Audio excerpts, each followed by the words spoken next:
I'm suffering from imposter syndrome.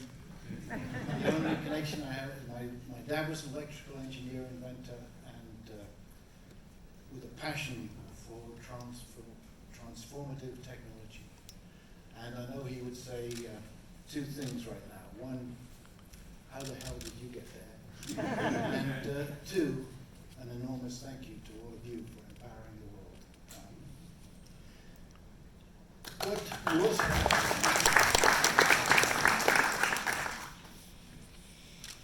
there is the payment issue for a musician, but that's a minor thing, because the major thing achieved was that you got any music to anyone around the world, in any place, at any time.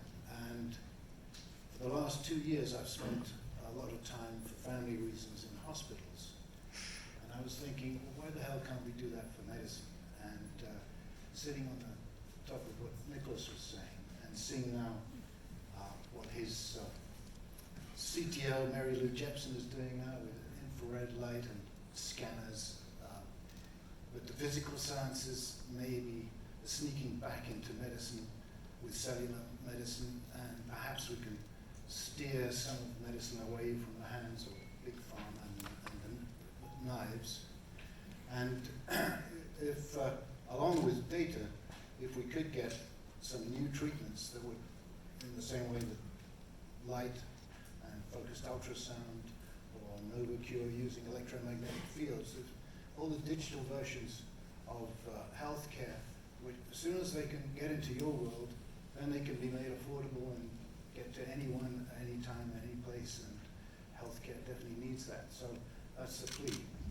But my life as a musician is often has highlights, and I think one of the most exciting moments came, I was following all these experiments with apes and language, with Sue Savage-Rumbaugh and the bonobos and Penny Patterson and Coco. And I thought, oh, I'd love to get involved in that and see what happens with music. And so I called up Sue, just a cold call, and she said, come on down. So I went 4 or 5 times. And what happened there just blew me away. So what you're about to hear, this is Kanzi. Was this Kanzi's first time? No, this is Benisha. Oh, sorry. And it's not her first. She had a toy keyboard before, and she sort of hit some keyboards before. But through Sue, I asked if she could just use one finger. But again, this was her first time on the full-size keyboard, right? Yes. Okay. And so you're going to hear Pan Benisha, and then you're going to hear Peter playing.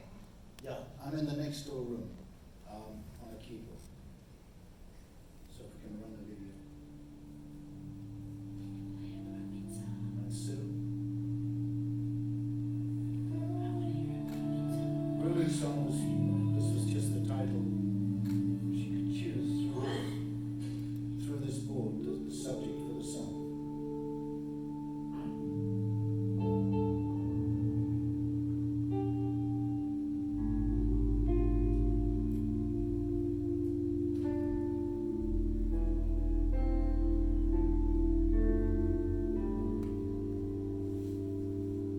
Started with exactly the right notes.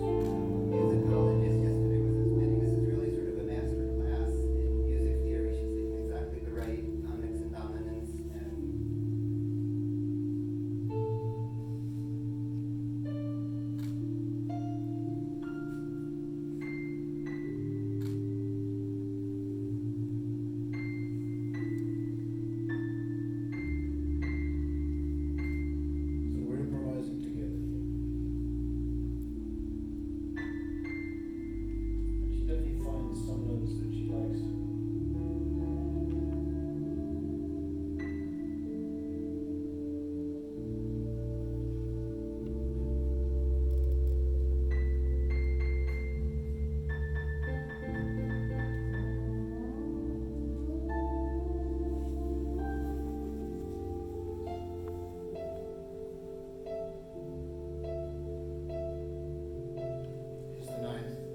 it just blew me away, and it started the conversations that led us into thinking about non-human intelligence coming online.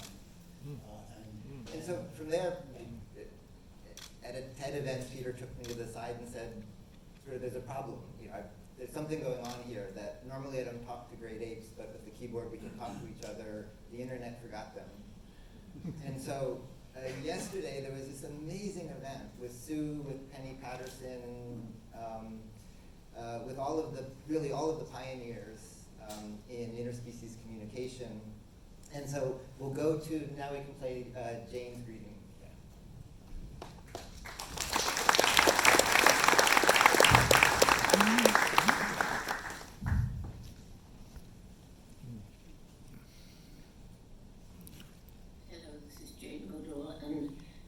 I really wish that I could be taking part in this conference. My schedule is completely crazy. I'm also sorry that this message is late. I just hope it's in time to reach you. But the subject of animal intelligence is so absolutely fascinating.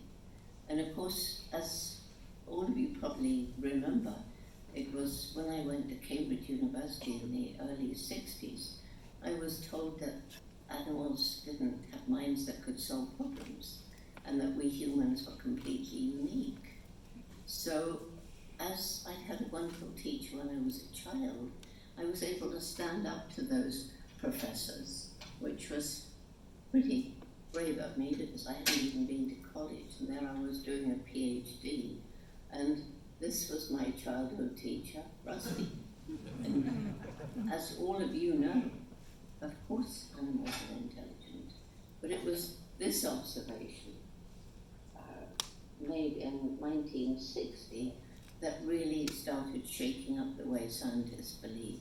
It was thought that only humans could use and make tools, and now we know it's not just chimpanzees and other primates, but it's also birds, those very clever crows and parrots, and now a whole flurry of interest about the octopus. It's a really fascinating field. One of the big problems with captive animals is to try and solve boredom. And I think that the way technology is used today, some of that can be very, very helpful in enriching the environment of captive chimpanzees. I've seen it used. And Tetsoro's chimpanzees, Ai and Ayumu, they just love the opportunity to work with a computer, and they'll even do it for no reward.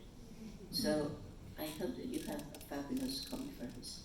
I'm really looking forward to seeing some of the results. And again, I wish I could be with you, but I'm thinking about you. Have a great sharing of information and give each other new ideas and have a great time.